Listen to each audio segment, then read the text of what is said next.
welcome to the Fantasy Football Fix. I am Richard from the Dipsy Dudes, and what a jam-packed show we've got for you this week. Coming up very shortly, I'm going to be joined by my Dipsy Dudes associate Adam, and me and him are going to go through the January transfer window, all the players that came into the league, and we're going to decide which ones are worth considering for your team. But before we get into all that kind of action, let's go back to the Gameweek 23 Dream Team.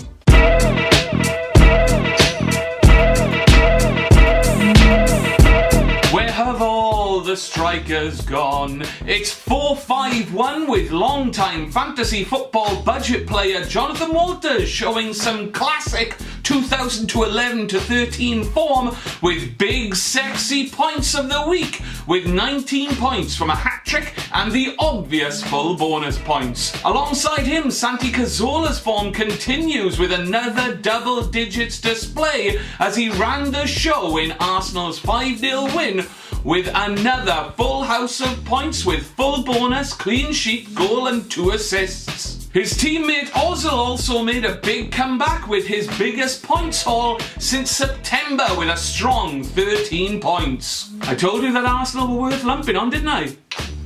Finally, in the midfield, we have a rare Man United Dream Team appearance from an unlikely source, with Blind getting 2 assists in a man-of-the-match display, while John Joe Shelby also got 11 points thanks to a goal, clean sheet and max bonus points. Seriously though, Southampton, what happened there? The North East provided the bulk of the defence, with Tim Krul having a stormer for 9 points and Haidara having his best game of the season with a clean sheet, assist and deuce bonus points. The same points as Tony Rivera in his first game since December, with his teammate Van Aanholt going one better with 12 points, which is the same as Hector Bellerin, who got his first goal for the Gunners as well as a clean sheet. 23 points in 3 games from that young man. Very interesting. Finally, Harry Kane was the lone striker up top after getting back in the goals against West Brom with 2 goals in a man-of-the-match display. So the January transfer window slammed shut on Monday night, but the January wildcard window is still open until 11:30 a.m. this Saturday. But out of the players who changed clubs in the window or players who came into the league during the window, which ones are worth considering for your team? Well, I sat down with Dipsy Dudes Adam after the transfer window closed to discuss the players for your consideration from the transfer window.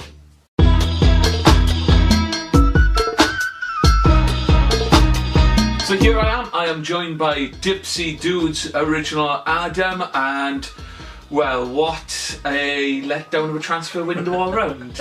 Did anything tickle your fancy? Well, you think about the big expenditures, and we look at people like Cuadrado at Chelsea, Boney at Man City, who's not even going to play. You don't even think you think he'll start? Well, he plays with one up front, Pellegrini. So you don't see them doing anything where there'll be Aguero and Boney on the team at the same time? It's going to be one of I think like if Man City are losing and there's 10 minutes left, he throws on Checo and Jovetic, but he doesn't start or set out to play the whole game with a couple of strikers. He starts with Aguero. But I think Boney's at least jumped up. He'll go in front of Jovetic. I think he'll probably go in front of Dzeko. I think he'll get more game time than just bench him.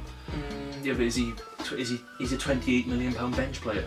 I would say with Wilfred Boney, keep an eye on him. Maybe not bring him back straight in. Kind of a thing of sit back, see how it goes. Wait till he comes back to Man City, see how much Pellegrini's using him. If he's bringing him off the bench regular, chuck him in. But I'm more half full and you're more half empty. That's always. Well, there we are then. The other man we had as well was Cuadrado, as you mentioned. Yes. Am I pronouncing that? Yes, Cuadrado. Seen him at the World Cup. Yeah. See all the Twitter hype. Twitter hype is people going on YouTube, watching highlights of him and going, fucking hell, we got a great player here, mate. It's YouTube. Yeah. And none of these people have ever seen him play a full match before. Okay. They're just looking at YouTube highlights and going, oh, he's alright. That's the thing, we're only really basing this on because we follow, we're Premiership is what you see online, which is he's a quick, dribbling winger. Yes. Which is a player that Jose Mourinho likes. He does, but he's got to do his fair share of defensive work. Because of the way that he has his three up top. Big strong man, pace there, two sitting with possibility of bombing forward. I believe, Chelsea fans correct me if I'm wrong, it's Costa up top when he's not suspended. Hazard, Oscar, Willian. Yeah. So I'm assuming Cuadrado is going to go for Willian's shirt. Yeah, because Oscar can't go out to that team at the moment because he's No, but if Cuadrado is more of a winger, yeah, he's definitely not taking Hazard's place. No. But he could take Willian's place. So, at the moment, they've priced him in at 8.5. That's not a bad price, actually. Stats how it goes, and I know stats only say so much. In 23 games for Fiorentina this season, 6 goals, 4 assists, which is not a bad return. 15 goals in 43 games last season, and he scored 5 international goals. I don't remember him scoring at the World Cup. No, but you would, again, would you throw him straight in? Again, it's similar to Boney. I don't think it's going to be a case of Mourinho just chucking him straight in. Yeah. I think he'll slowly develop him, bring him into the team off the bench to start with. Okay. Well, I'll tell you what, we'll stick with another winger, Aaron Lennon. Yeah, well, Aaron Lennon has got an advantage over Cuadrado because he's already adapted to Premier League. He knows the ins and outs of it. And he's going to a team which is Everton, who are not in good form. No. Looking for a little bit of a burst, looking for a bit of energy to pick them up a bit. And when you think about as well, Everton like their wing backs and their wingers working well together. It used to be in the good old days, Baines and Pienaar. Yeah. When those two played together, yeah, they were both on the left, they loved it. Yeah. Yeah. So on this side now, you're going to have James Coleman and Aaron Lennon. So you can see the attacks coming down the right side, and I think it could work. The thing, I've got the other side of it. I mean, he's coming in at the moment. He's priced at 6.2 million. He hasn't played since game week 15. No goals this season, 2 assists only in that short time that he's played. So he's only played 279 minutes because Pochettino did not fancy him whatsoever. The best season he's ever had. He had 130 points in one fantasy football season. That was in 2012-13. Other than that, the only time he's ever got any significant points was 128. That was 2008-9. And I've got to be honest, career stats for Spurs: 14 goals, 34 assists in 178 games. Mark me, not convinced. I don't know. I mean, I know he's a budget option, and I know he's had his England caps, and I know at one point he was the worst thing that any English footballer could be, the big young hope of English football. Let's have a look at Richard Wright, Francis Jeffers, see how it worked out for them. But with Lennon though, like, I think he's worth putting in the team because of his price, and also because he's going to play, because Everton need fresh blood. But when you think about a winger's job is to get down the wing, put a cross or a shot in. Putting a cross in at the moment for an Everton striker, who's going to score? In my opinion, he scored last weekend against Palace, well done to him, Lukaku, but for me, he's not anywhere near hitting the heights. Lukaku? No, I gotta be. He is.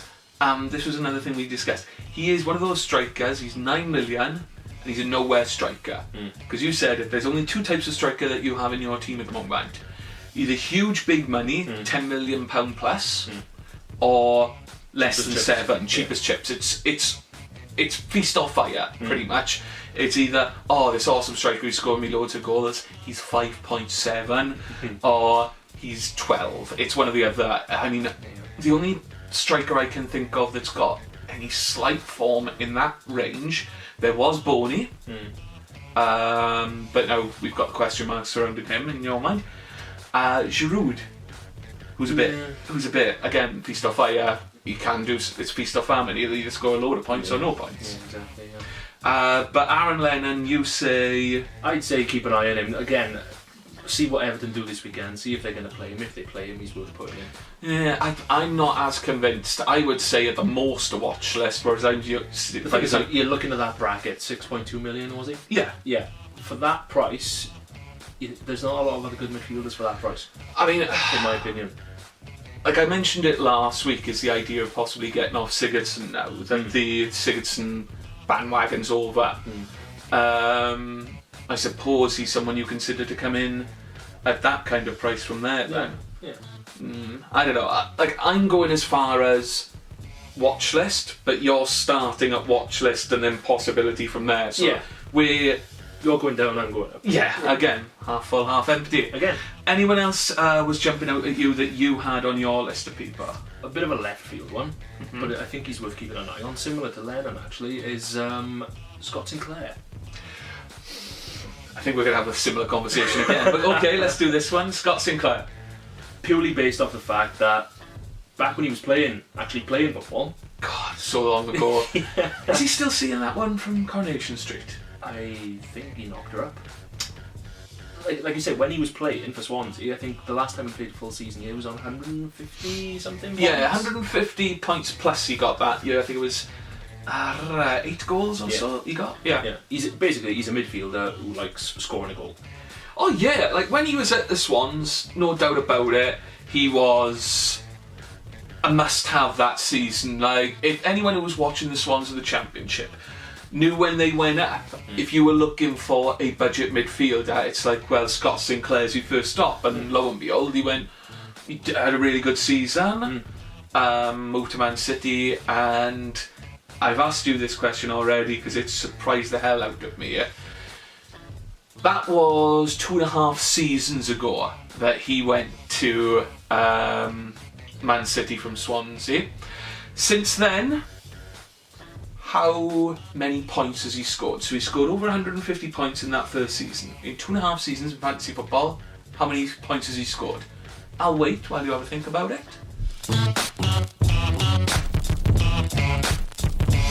35 points. 35 points in 2.5 seasons of football, playing, oh my word, just over 543 minutes of football, league football in that time. No goals, no assists.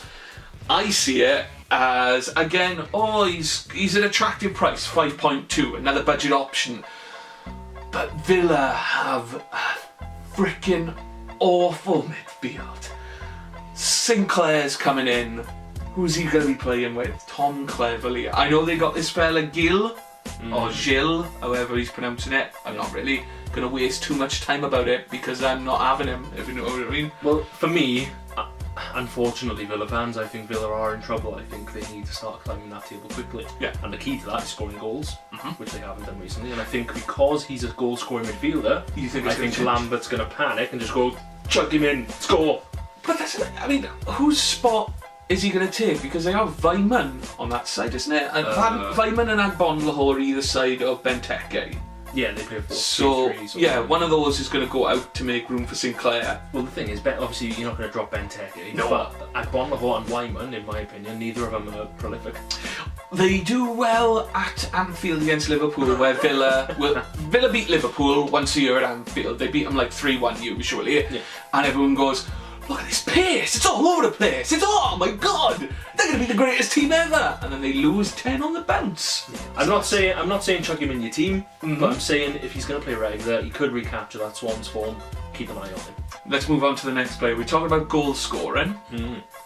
We've got a classic English Premier League goal scorer return after his jaunt to the States, where it thought he was going to retire to the States, but apparently now he's going to retire in Sunderland. It's, of course, Jermaine Defoe. He's, like you say, he's Jermaine Defoe. He knows how to score goals in the Premier League. Yeah. You know, he's the wrong side of 30, aren't we all? But, you know, he knows how to put the ball in the net, and Sunderland have got good midfielders. People like Adam Johnson, Seb Larson, players who are good at putting balls in the box, crosses, passes. What I noticed with that deal as well is he came there, and Josie Altidore went back. The beast has gone. Yeah, and I'm sure you're all screaming tears sometimes. Yeah. But having Jermaine Defoe in your team instead of Josie Altidore is only a good thing. It's good business. Yeah. I mean, he's played 2 games so far, and he's got a goal and assist out of it. He's priced at 6 million, so he goes into that oversaturated market of cheap strikers who are in goal scoring form at the moment. Games coming up: Swansea, QPR, West Brom. all three of those teams are capable of conceding goals. Yeah. Even Tony Pulis' West Brom, which I'm surprised by. Yeah, they were on a really good defensive streak until Spurs turned up at the Hawthorns. Harry Kane, yeah. Yeah.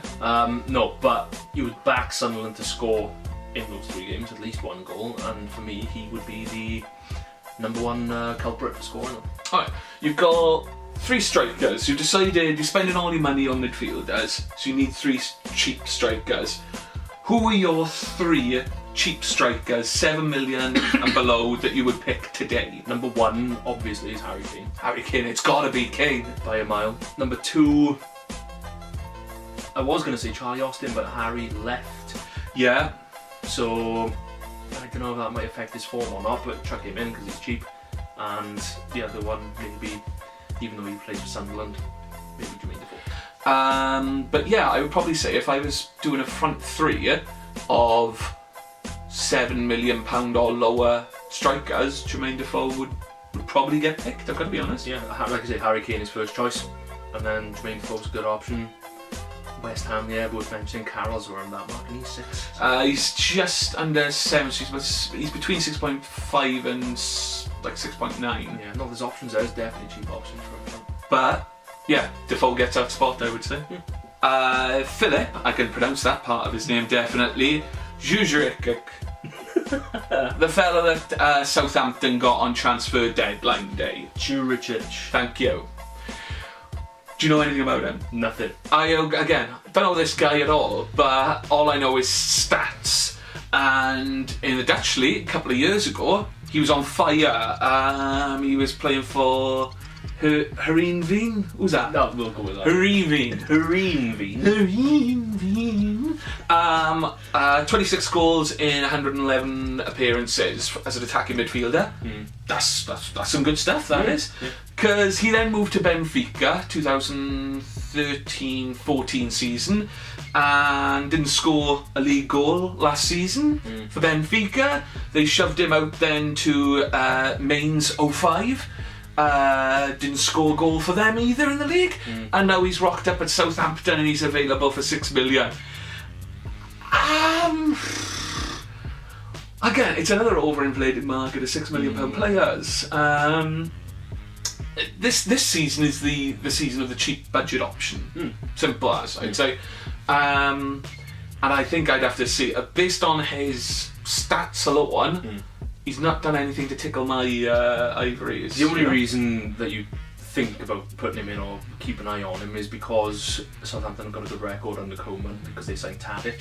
Yeah. Nobody knew who he was. And he came in, just signed this guy, Elia, who came in and scored 2 fucking goals on his debut at Newcastle. Yeah. So Koeman has got this ability of plucking midfielders who aren't doing well in other leagues, bringing them in and getting them to perform straight away. Because the type out of Elia was I mentioned it last week, is he hadn't been in any sort of form since the 2010 World Cup, but suddenly he's like, oh, I'll run through fire for him, and you're like, oh, cool, you're for you. There we go. So with that logic then, a watch list maybe, just to see if Koeman can go and to pull it off again and find another random to work in his midfield. Exactly. Right, the other thing that we're having a look at now, so that was the transfer window. It's a phrase that I've used a lot over the last couple of weeks in shows, and it's second half of the season renaissance. Players who come out of nowhere and become must-have players. Like, you've had ones from transfer windows before, most notably a man we've mentioned already, Jermaine Defoe, when he went to Pompey, became must-have. Demba Ba, when he originally came into the league and was playing for West Ham, he became must-have. Pape Cisse, Sigurdsson, when he went on loan to Swansea the first time, must-have players for the latter half of the season. Who out there are you thinking there's your big impact player? Because there's only 15 games left of the season? Yeah. Who's going to make an impact in those 15 games? Well, the obvious one, and he's just come back this weekend, came off the bench, long-term injury, scored a goal straight away, no messing about. Daniel Sturridge. He's one of those ones, because he hasn't played in so long, you forget how good he is with it. But You were having a look at Liverpool's fixtures. I mean, this weekend it's that's it. It's Merseyside derby. From there, then they've got Spurs in the next couple of weeks. They've also got, what's the other tough game they've got as well? So it's home to Spurs and then away to Southampton. So another tough game. But again though, Liverpool, you would back them to score goals in those games, all three of them. And now that he's back, if Brendan's going to think about chucking him straight in, he's an option. He's the man to score. Yeah. So how much is he, did you say, at the moment? Daniel Sturridge is currently a bit of an awkward price. He's 11.1. So it might be an option then for people who had money left over after they got rid of Costa with his suspension. And are looking for somewhere to go. I think a lot of people for last weekend migrated to Giroud because they looked at the fixtures. But if you're looking for someone a bit more long term, Sturridge for Costa and see how it goes from there then. Or possibly because he finally got some points last weekend but hasn't hit the heights, would be maybe dropping Aguero maybe for Sturridge. Possibly, yeah. The thing with Liverpool is that obviously Sturridge is back and we all know how good he is, but the thing is as well that's going to benefit him is that you've got Liverpool midfielders hitting form at the moment. Sterling's hitting form, Philip Coutinho got 2 assists against West Ham. They've got good midfielders behind him. If they can get those passes and those crosses into him, if he's the guy in the middle instead of Balotelli, what a waste. Sturridge has got a 100% better chance of scoring them than Balotelli has. Now, as it pertains to my second half of the season Renaissance man, I've spoke about him so often this year, and I spoke about him last week, and I'm going to speak about him again because he scored last weekend, his first goal of the season. What a beautiful finish it was. Theo Walcott. I put him in my side. I thought, you know what, I'm going to take a stab at him now, and he is still available for less than 9 million you can get him for, and I think there's a spot for him, especially at the moment. You've got Fabregas missed because of injury last weekend. He's still yellow boxed at the moment. That'll probably change, but if you move some money around, maybe go for Oscar or Cuadrado as a Chelsea midfielder, Walcott in there as well, spread the money about a little bit further, but I would say Walcott, especially the rich vein of form that Arsenal are in at the moment, because the opposite is happening at Arsenal than what happens at this time usually any other side of the season. As you said it before with Sturridge, they've got players coming back from injury. Ozil came back from injury, Ramsey's come back the last couple of games, Walcott's come back. Usually this is the time of the season where their players start getting injured all over the place, but now they're hitting form, they're hitting pace, and they're getting people fit. So again, I will say Walcott's going to be the star of the next 15 games. So, who else do you fancy for a renaissance? Well, I've got to talk about Newcastle, obviously, and one player who's standing out, purely because John Carver has said, you know what, Pardew's gone, I'm going to play you in your actual position. That's Remy Cabella.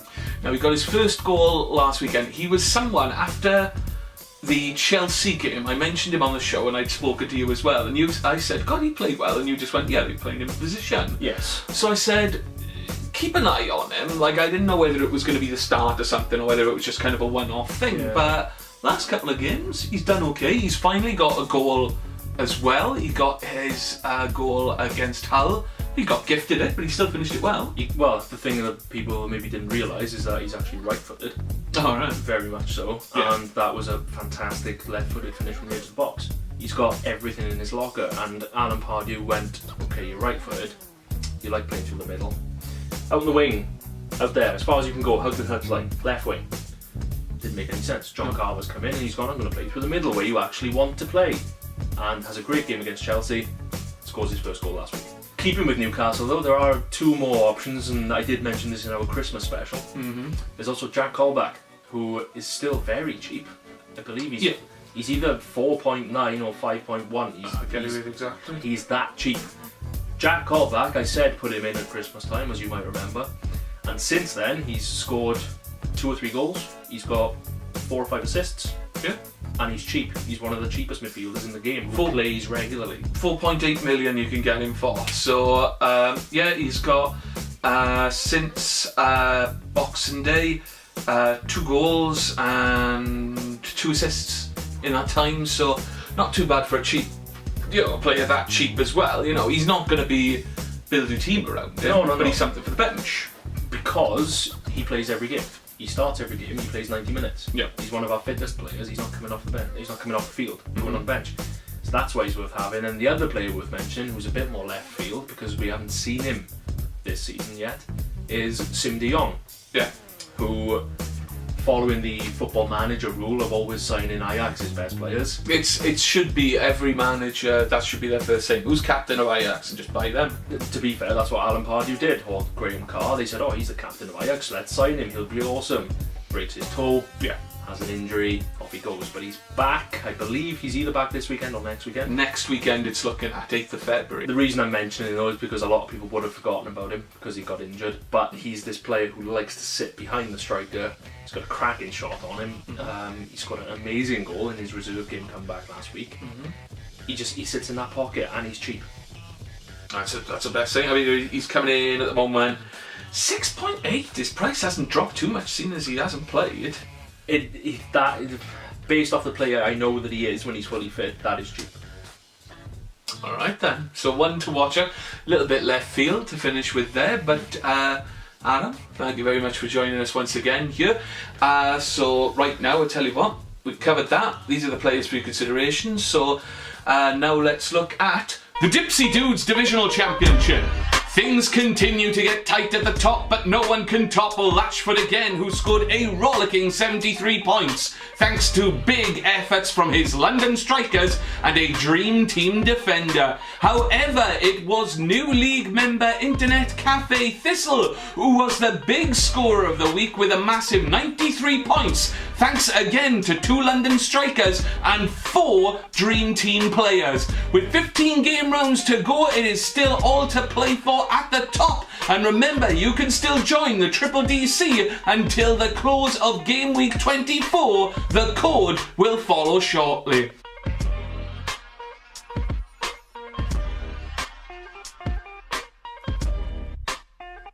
Finally, you might notice that I'm surrounded by new framed artwork this week. That's because my favourite, and in my opinion the greatest, annual international sports tournament begins this Friday night. It is, of course, the Six Nations. And who can forget such classic moments from that tournament, such as Wales beating England at Wembley in 1999, or Wales beating England in 2005, or Wales beating England in 2008, or Wales beating England in 2009, or 2012, or 2013. Now, if you're looking for a little bit of fantasy action from the Six Nations, I'd like to point you into the direction of a fantasy game which I've been playing for nearly 10 years now. It's ESPN Scrum.com's Fantasy Rugby 2015. It's a really great game that lets you pick your ultimate Six Nations dream team.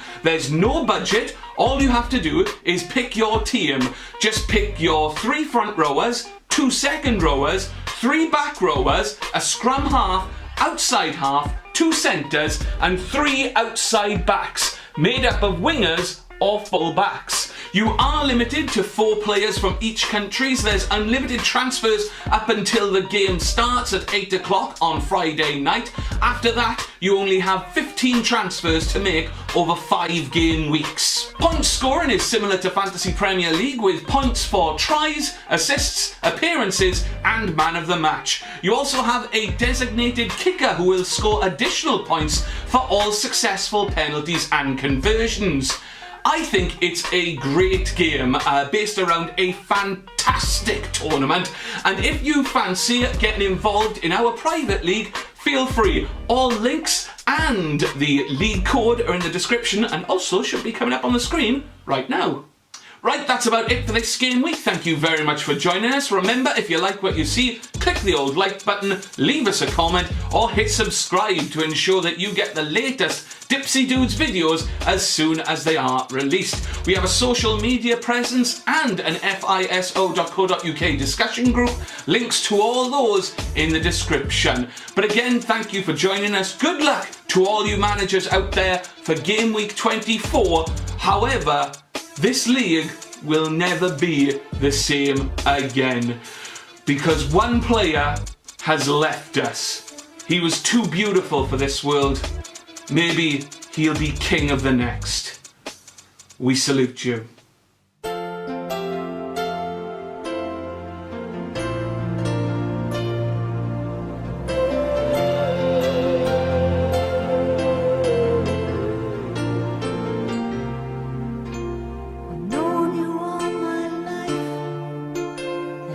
That's how it seems.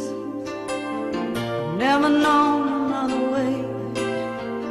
Living out in a dream.